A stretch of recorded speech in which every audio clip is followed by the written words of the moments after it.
Hey guys, what's going on? This is Coach Justin from Ultimate Baseball Training, and in today's video, I'm going to teach you how to steal bases like a pro. So without further ado, let's just get into it. I'm on first base here, and this is a Little League field. This is not the full 90 feet dimensions, okay? So just bear with me. But the very first part in successfully stealing a bag like a pro is taking your lead, right? That's a very critical part, and it's a part that a lot of players mess up.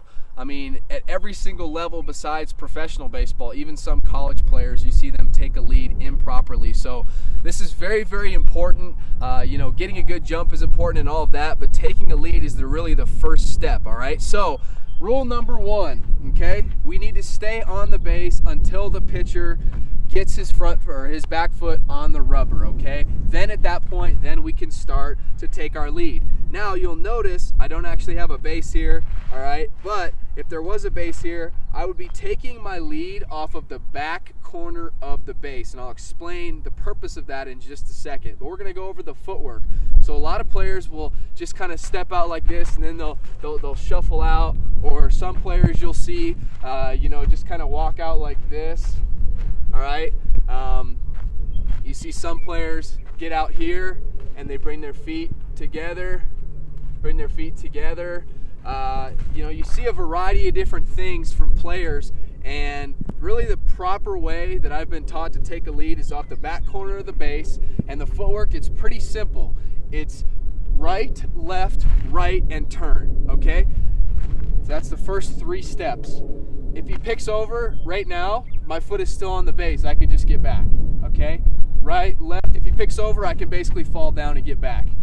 Right, left, and then we want to turn because now we're getting to a distance where we could potentially get picked off, okay? So it's right, left, and then turn in towards the catcher. Then from there, you're sidestepping. Now it's important when you sidestep, you don't want your feet coming together like I showed earlier what some players do, okay? You want to keep your feet wide. It's step and replace, step and replace. And it's a slow process. It's not like this. I'm not getting my feet all tangled up or anything like that. It's not jumping around out there. It's a slow process, okay? So it would look more like this in full speed, okay? So he's on the rubber. I would go right, left, right, step, step, step, and then maybe a half a step right there like that, and I'm ready to go. Now, your goal needs to be when you're a high school player, a college player, a little league, some leagues you can lead off, some you can't, but when you're in high school and college, your goal needs to be to get a lead that's anywhere from 10 to 12 feet, okay? You don't want a lead that I see a lot of players they got a lead like this where they literally, if you don't have to dive back, if you can go back and get back like that with plenty of time, you're not playing the game the right way, and you're not giving your team the best chance to win, because you need to get off, you need to put pressure on that pitcher and on that catcher, okay? So you ideally want to get out to 10 to 12 feet. So that's how you take a lead. Now, why do we take a lead off the back corner of the base? Well, I'm going to act like I'm a first baseman here, all right? So right-handed first baseman, and the guy picks over, and I make the catch. If I take my lead off the front of the base here, that means I'm diving back at the front of the base as well. If he's diving back at the front of the base and I'm the first baseman, it's super easy to catch the throw and just apply the tag right there. But on the flip side, if I dive back, take my lead off the back corner of the base and dive back the back corner of the base, then he has to catch the ball here, and he has a longer distance to travel to then apply that tag. So, it's a game of inches, it's a game of, milliseconds, and chances are you're going to be safer, you're going to be able to get a bigger lead if you take it off the back corner of the base, all right? All right, so now that we've taken our lead, then how do we actually steal a base, all right? So I'm in my ready position here. The very first thing that I want you to do that's instantly going to drop maybe 1/10 of a second off of your time to second base is I want you to drop your right foot just slightly, okay? So this is even. I want you to drop your right foot just slightly like this, okay? I can still get back. I can still move like this, but what that's going to do, I'm going to drop my back foot slightly, and I'm going to open it up a little bit almost towards the shortstop, okay? And what that's really going to allow me to do is instead of taking a first step like this, which is kind of a stutter step, just opening that foot, that's what you'd do if you were closed off like this, that would be your first step. We're just basically going to start in that position, so then our first step is instantly a crossover step. Look at how much more ground I gained from this, where I gained literally nothing to this.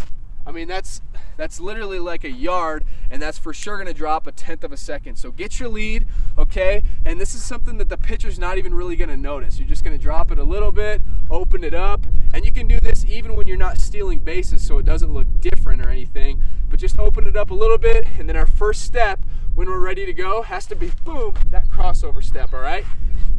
When you do make the decision to go, you don't want to instantly pop up like this. You want to stay low to the ground. So I like to be pretty wide personally myself. Some guys like to be a little bit more in here. I like to be pretty wide. And my first step, I'm down like this, okay? My first step, explode and stay low. When you're stealing bags, it's all about getting a good jump. Your lead is very important. Staying low when you actually get your jump is very important, but getting a solid jump can a lot of the times be the difference from being out or safe, especially when you have a pitcher who's quick to the plate and you have a catcher that's a really good catch and throw guy that's going to put a money throw with some velocity and some accuracy on it. So getting a good jump is very, very important. I'm just going to talk to you briefly about what I personally look at, what I recommend you look at, because I feel like this is something that's not really taught. So if I were to walk over here to resemble some sort of a pitcher, all I look at for a right-handed pitcher, their back is towards you, all I look at is the back heel. So it would be their right heel, okay? So if you look at their back heel, if they're gonna come to first base and not balk, obviously their first move has to be their back heel. Sometimes pitchers will go like this. Sometimes they'll do it quicker and actually throw over, but if you watch their back heel, you're never going to get picked off, okay? So that's really the only thing that I look at. I watch their back heel, okay? I watch it, and then if the front heel goes to the plate, that's when I can take off and get that good solid jump, okay? Righties are definitely easy. That's all you have to watch for. Don't pay attention to his head or his shoulders or anything else. Watch his back heel. Now lefties, if I'm a lefty, this is a little bit more difficult, okay? Because a lot of the time you'll see guys that are readers. They'll come up like this and read your movement, okay?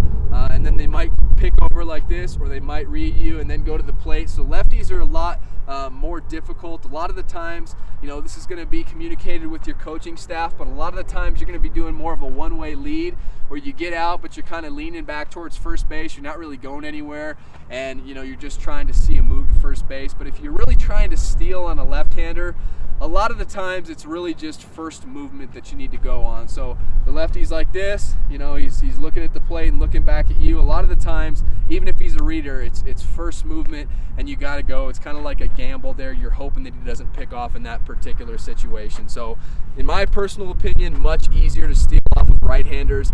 But these are some tips on how you can start stealing more bags like a pro. So thank you so much for watching. This is how to steal a bag like a pro. Hopefully these tips have helped you. What I want you to do, if you enjoyed this video, leave me a thumbs up.